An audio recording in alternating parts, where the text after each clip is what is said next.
भिक्षां देहि, भिक्षां देहि, भिक्षां देहि, भिक्षां देहि, भिक्षां देहि। साधुजनों को प्रणाम। कल्याण भव। साधु महाराज, मैं अभी अभी बाहर से आई हूँ। आप कुछ समय के लिए प्रतीक्षा करें, मैं तुरंत आपके लिए फलाहार का प्रबंध करती हूँ। देवी, भिक्षा प्राप्त करने से पूर्व हम अपने नित्य नियम का पालन करेंगे। अपने नियमों के अनुसार हम उसी गृहिणी से भिक्षा ग्रहण करते हैं जो निसंकोच होकर हमें भिक्षा दे। अर्थात यही कि पर पुरुष जैसा व्यवहार न करके लाज, मर्यादा और संकोच को त्याग कर हमें भिक्षा दे। ये कैसे संभव है? विचित्र मांग है आप तीनों की। कोई भी पतिव्रता सन्नारी इस प्रकार की स्थिति के लिए कभी तैयार नहीं होगी। भला भला पर पुरुषों के सामने कोई भी स्त्री अपनी लाज और मर्यादा का त्याग कैसे कर सकती है? आप निसंकोच व्यवहार की अपेक्षा क्यों करते हैं मुझसे? लाज और मर्यादा तो नारी के आभूषण होते हैं, और आप आभूषणहीन रूप में मुझे क्यों देखना चाहते हैं? लगता है आपके मन में कोई खोट है। हमारे प्रति शंका और संदेह रखने वाले को हम अपने क्रोध की ज्वाला से तुरंत भस्म कर देते हैं। हम सच्चे तपस्वी हैं।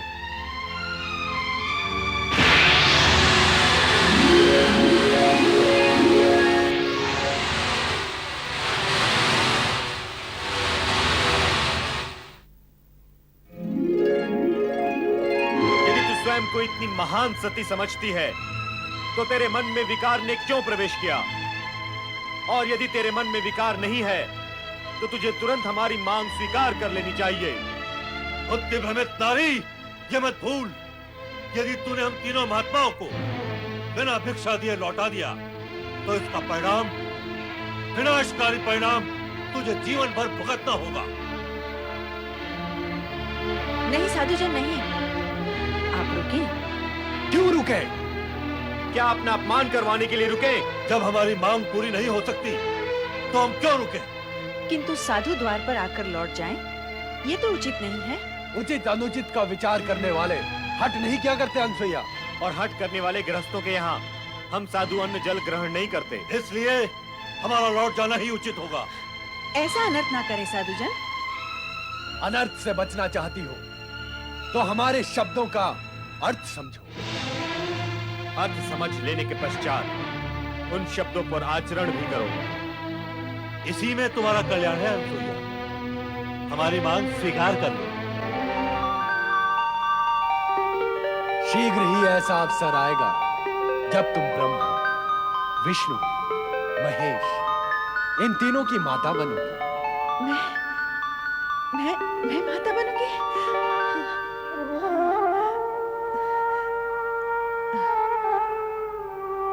तो क्या अब हम लौट जाएं? लौटना ही होगा। ऋषि के द्वार से कोई निराश लौटता तो नहीं, परंतु क्या करें, जैसी विधाता की इच्छा। मुझे आपकी मांग स्वीकार है। भली भांति विचार कर लिया तुमने? नारी सुलभ मर्यादा और लाज का प्रश्न मत उठा देना। अनसुईया, निसंकोच होकर व्यवहार करना। अवश्य, जैसा आप चाहते हैं मैं वैसा ही करूंगी। किंतु आश्रम के बाहर रहकर मैं आपकी मांग कैसे पूर्ण कर सकती हूँ? इससे आश्रम की पवित्रता भंग होगी। आप सब भीतर कुटिया में पधारें। आइए।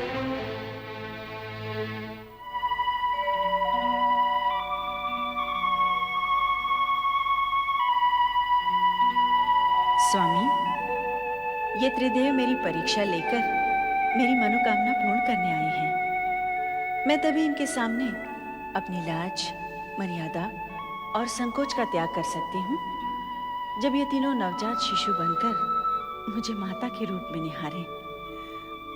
मुझे अनुमति प्रदान करें स्वामी, प्रदान करें।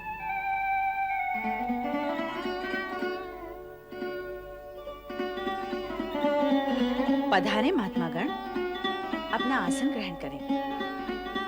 तत्पश्चात मैं आपके आदेश का पालन करके आपकी मांग पूर्ण करूंगी। मेरी लाज, मर्यादा और पतिव्रत धर्म की रक्षा हो।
आपने बालक बनके मेरी माता बनने की इच्छा पूर्ण कर दी।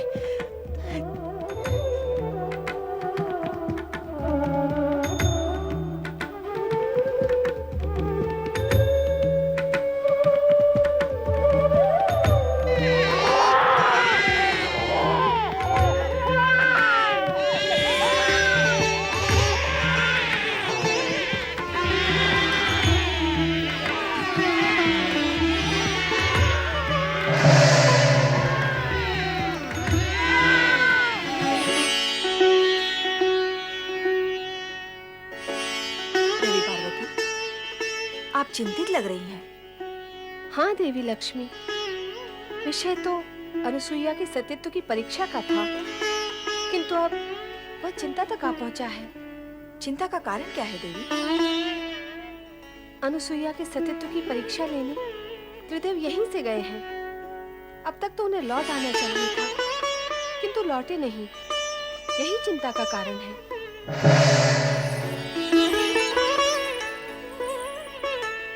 आओ देवी सरस्वती, आपका स्वागत है। स्वागत कर रही हो, किंतु उदास हो। लगता है विषय वही अनुसुईया की महान सती होने का है। ऐसा ही कुछ है। त्रिदेव भी यही मानते हैं कि वो जगत की सर्वश्रेष्ठ सती है। नहीं, सर्वश्रेष्ठ नहीं। हाँ, वो चाहे जितनी बड़ी सती हो, हमसे बड़ी सती नहीं हो सकती। हम भी यही कहती हैं। हाँ, हमारा भी यही मानना है कि वो हमसे बड़ी सती नहीं हो सकती है। नारायण नारायण। त्रिदेवियों को नारद का प्रणाम। त्रिदेवों को एक साथ प्रणाम करने का अवसर प्राय प्राप्त होता रहता है, किंतु त्रिदेवियों को एक साथ प्रणाम करने का अवसर और सौभाग्य कभी-कभी प्राप्त होता है।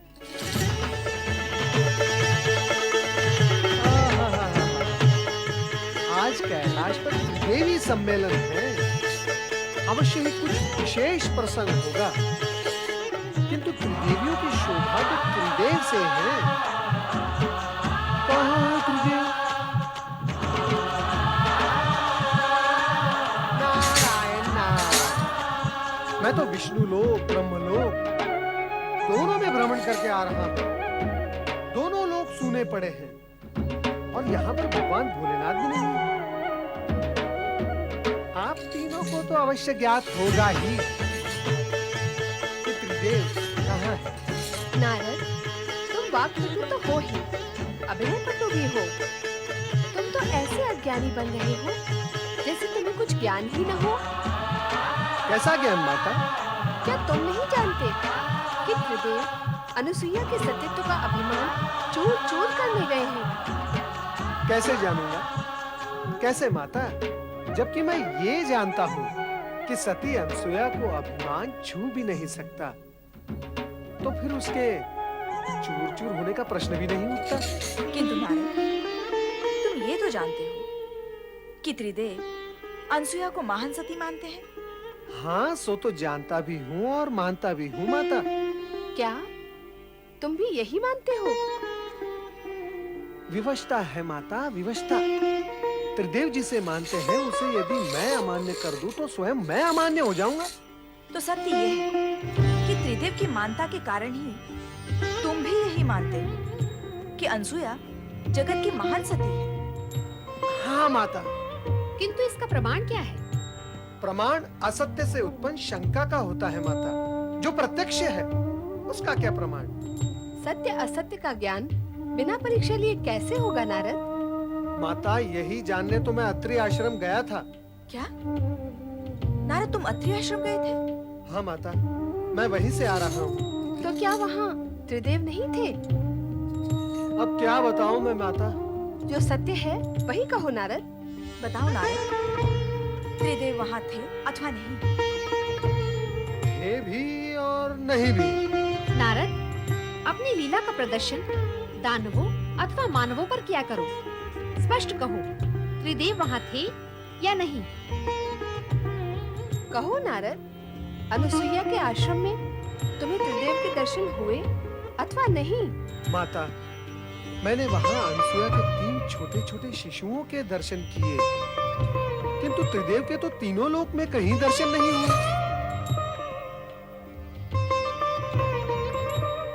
ये क्या? कहाँ गए वे तीनों? नारद, तुमने ये क्यों कहा कि त्रिदेव वहाँ थे भी और नहीं भी? नारायण नारायण। माता, मैं तो कण कण में प्रभु के दर्शन करता हूँ। सती अनसुया के उन तीनों शिशुओं में भी मैंने त्रिदेव के दर्शन किए। बस इसीलिए कह दिया कि वे वहाँ थे। नारद, अपने से बड़ों के साथ ऐसा निर्मल विरोध करते हुए तुम्हें तनिक भी संकोच नहीं होता? मैंने कोई विनोद नहीं किया माता। रही बात संकोच की, सो तो भक्तों को संकोचहीन करने में त्रिदेव भी कब संकोच करते हैं। अभिप्राय क्या है तुम्हारा? कोई अनर्थकारी अभिप्राय नहीं है माता। सरल और स्पष्ट अभिप्राय है कि जब तक भक्त निसंकोच होकर त्रिदेव से वरदान नहीं मांगते, तब तक त्रिदेव भी निसंकोच होकर भक्तों को वरदान नहीं देते। तो तुम्हारा अभिप्राय है कि त्रिदेव अनुसुईया को निसंकोच होकर वरदान देने गए हैं? माता, कहा न मैंने कि मैंने त्रिदेव को तीनों लोक में कहीं नहीं देखा। तो फिर गए कहाँ? माता, आप तीनों मुझसे और मैं आप तीनों से यही प्रश्न पूछ रहा हूँ कि वे गए कहाँ? नारद, तुम जब अत्रि आश्रम गए थे तो तुमने अनुसुईया से उनके विषय में नहीं पूछा? तो क्या अनसुया ने 3 शिशुओं को एक साथ जन्म दिया है? हमें तो इस विषय में भी कुछ ज्ञान नहीं था कि अनसुईया माँ बनने वाली है। पर माँ बनने वाली इतनी कठोर तपस्या कैसे कर सकती है? नारायण नारायण। कहीं ऐसा तो नहीं हुआ कि सती अनसुया की परीक्षा लेने गए त्रिदेव को स्वयं परीक्षा देनी पड़ गई हो? नारायण नारायण। अर्थात पृथ्वीलोक की भाषा में उन्हें कहीं लेने के देने पड़ गए हो। और फिर ये आवश्यक भी तो नहीं कि सदा त्रिदेव परीक्षा देने पर उत्तीर्ण ही हो जाए। नारद, तुम हमारी चिंता कम करने की अपेक्षा उसे बढ़ा ही रहे हो। माता, यदि मेरे वश में होता तो मैं आप तीनों की चिंता कम क्यों करता? नारायण नारायण। अर्थात जड़ मूल से मिटा ही न देता। पर क्या करूं माता, विवश हूं। नारद, ऐसा लगता है कि तुम हमसे कुछ छिपा रहे हो। छिपने वाले तो छिप ही गए माता, अब मैं क्या छिपाऊंगा। नारद, तुम तो त्रिकालदर्शी हो। दिव्य दृष्टि से देखकर बताओ कि इस समय त्रिदेव कहाँ है? दिव्य दृष्टि और दिव्य शक्ति से तो आप तीनों भी संपन्न हैं माता।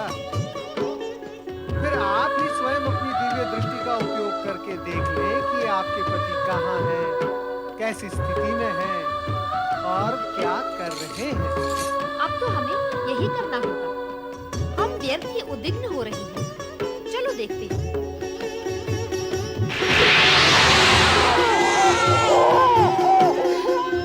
क्या तुम दोनों ने वही देखा जो मैंने देखा? यही प्रश्न मैं करने वाली थी। यही प्रश्न आप दोनों से मैं भी कर रही थी। क्या प्रश्न है आप तीनों देवियों का? तनिक मैं भी तो सुनूं। नारद, सब कुछ जानते हुए भी तुम अंधे की बनते हो। क्या तुम नहीं जानते कि अत्रि ऋषि के आश्रम में अनुसुईया के पालने में त्रिदेव शिशु बनकर पै पै कर रहे हैं? पै पै नहीं, ए कर रहे हैं। पै पै भी नहीं और ए भी नहीं, उआ उआ करके रो रहे हैं। नारायण नारायण। सभी ने अपने अपने पतियों को शिशु रूप में रोता देख सुन लिया। अच्छा हुआ आप तीनों ने उन तीनों को देख लिया। आपकी चिंता दूर हो गई ना। अब आप मुझे आज्ञा दें, मैं चला। रुक जाओ नारद, हमारी चिंता अभी दूर नहीं हुई है, बढ़ गई है। अभी तो केवल इतना ही ज्ञात हुआ है कि वे अनुसुईया के पालने में हैं। अब और क्या ज्ञात करना शेष है माता। नारद, कभी-कभी तुम्हारे प्रश्न बाण की नोक से भी अधिक नुकीले होते हैं। उन तीनों को वहाँ से कैसे मुक्त करें, यह ज्ञात करना तो शेष ही है। नारद, तुम्हें हमारे साथ तुरंत अत्रि आश्रम चलना होगा। मैं नहीं नहीं नहीं नहीं, मैं क्या करूंगा वहां आकर? शिशुओं और माताओं के बीच नारद का क्या काम है? ये गुत्थी तो आप तीनों की उलझाई हुई है। अब इस गुत्थी को आप तीनों ही सुलझाएं। मुझे आज्ञा दें। नारायण नारायण। हम नारद का आश्रय क्यों लें? क्यों ना हम स्वयं ही अत्रि आश्रम चलें? यही करना होगा। आओ चलो।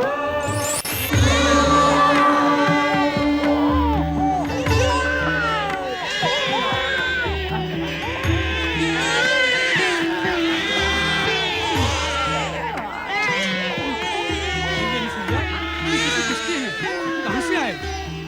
यहाँ कैसे आए? मेरी तपस्या फलित हो गई स्वामी। ये तीनों हमारे पुत्र हैं।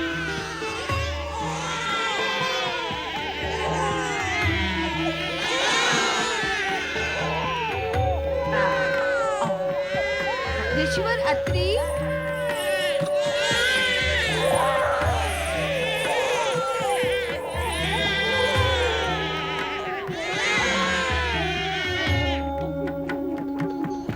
स्वामी, आप इस दशा में? ये क्या हो गया प्रभु? संपूर्ण जगत को पालने वाला स्वयं पालने में।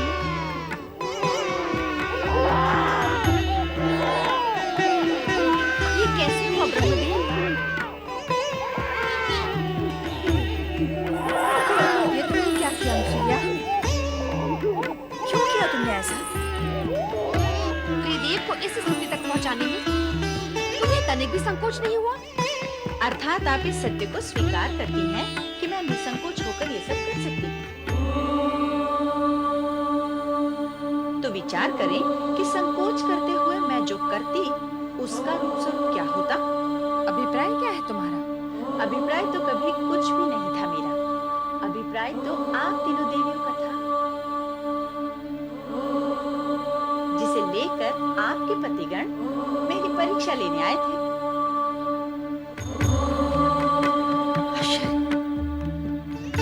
अनुसुईया ने त्रिदेव को शिशु बनाकर पालने में कैसे सुला दिया? उससे भी बड़ा आश्चर्य तो ये है कि त्रिदेव शिशु बन कैसे गए?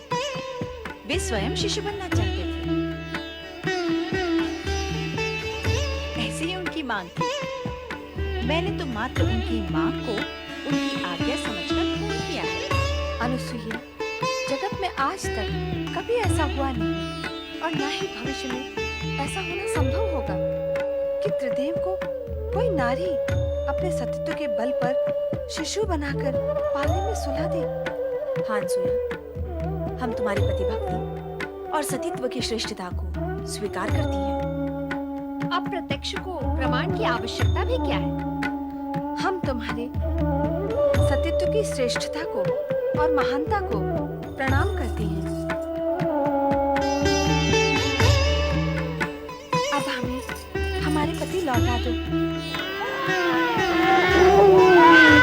आज हमसे अधिक सौभाग्यशाली इस जगत में कौन होगा स्वामी, जिनकी कुटिया में 3 महादेवियां एक साथ पधारी हैं। केवल 3 महादेवियां? इस पालने में सोए हुए त्रिदेव को क्यों भूल गई देवी अनसुईया?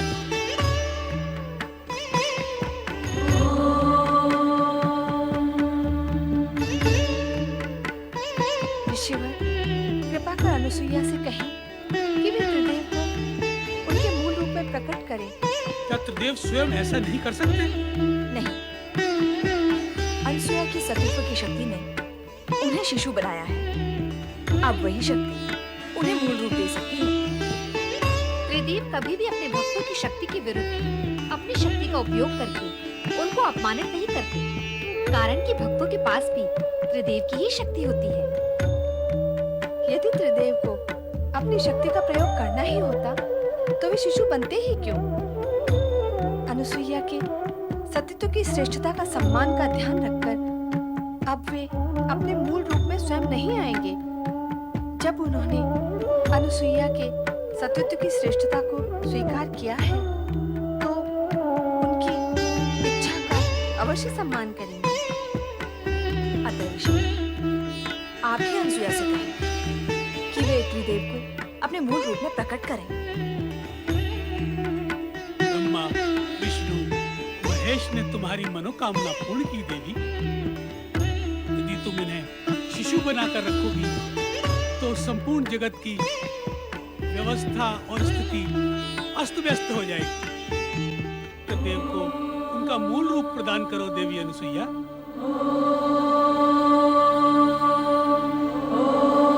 आपकी आज्ञा शिरोधार्य स्वामी।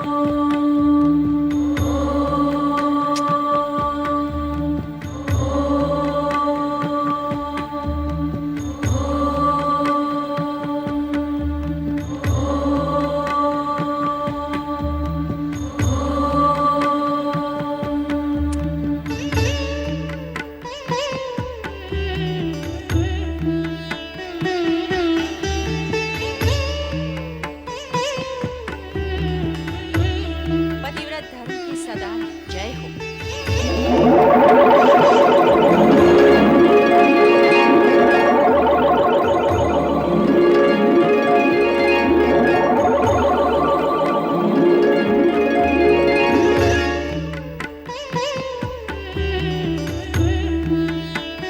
महासती अनसुया, तुमने अपने तेजस्वी सतीत्व के प्रभाव से हम त्रिदेवों के मातृपद को प्राप्त किया है। हम तुम्हें माता के रूप में प्रणाम करते हैं। मेरा और आप तीनों का माता और पुत्र का संबंध बन ही गया है, तो मेरी हार्दिक इच्छा है कि आप त्रिदेव एक ही रूप में अत्रि पुत्र के रूप में स्थापित हो। माता, आपकी हार्दिक इच्छा अवश्य पूर्ण होगी। हम त्रिदेव एक रूप लेकर दत्तात्रेय का अवतार धारण करेंगे, जो त्रिपुत्र कहलाएगा। और यह त्रिपुत्र दत्तात्रेय पालनकर्ता श्री हरि विष्णु के अवतार स्वरूप सारे जगत में प्रसिद्ध होगा।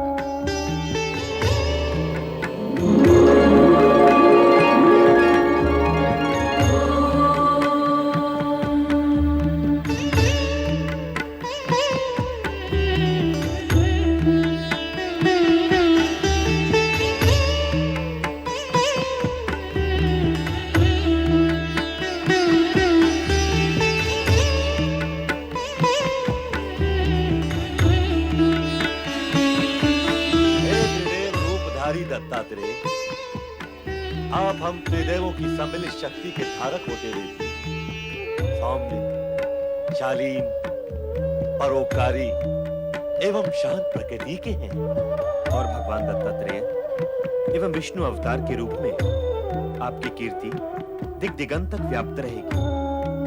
हे अत्रि अनुसुईया पुत्र, आप संसार में भक्ति, ज्ञान, वैराग्य और सद्भावना का प्रकाश प्रकाशित करेंगे।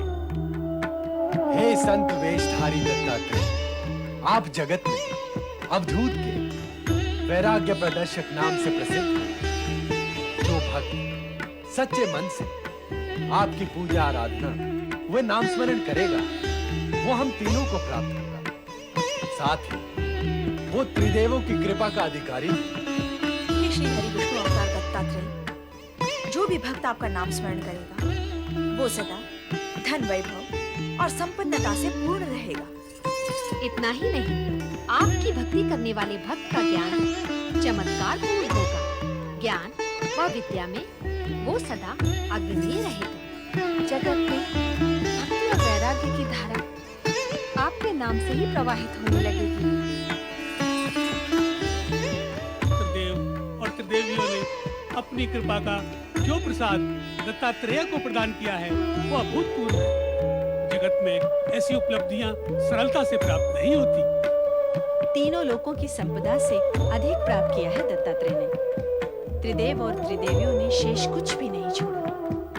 जगत में जो श्रेष्ठ है वो सब प्रदान किया है दत्तात्रेय को। तुम धन्य हो दत्तात्रेय। प्रणाम माता, प्रणाम पिता श्रेष्ठ।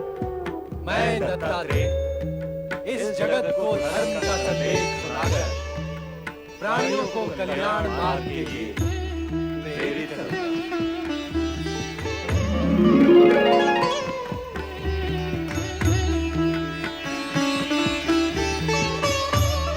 माता, आप उदास न हो।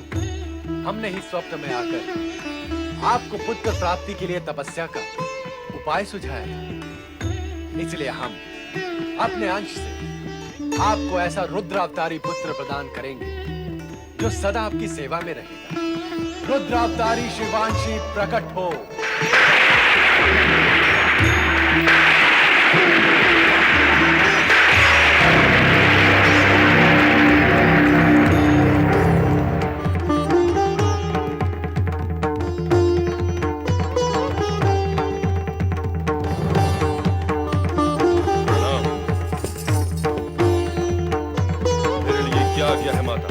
पुत्र, सदा मेरे साथ रहो और प्राणियों के कल्याण कार्य में सदा मेरी सहायता करो। अवश्य माता, मैं आपकी आज्ञा का पालन करूंगा, पर साथ ही साथ उन दुष्कर्मियों को दंड भी अवश्य दूंगा माता, जो नीति, नियम और धर्म का पालन नहीं करेंगे और हमारे सम्मान को ठेस पहुंचाएंगे।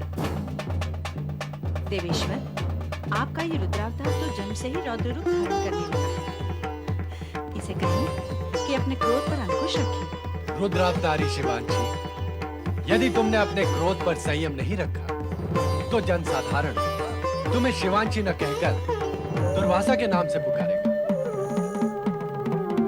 जनसाधारण मुझे क्या पुकारेंगे इसकी मुझे तनिक भी चिंता नहीं है प्रभु।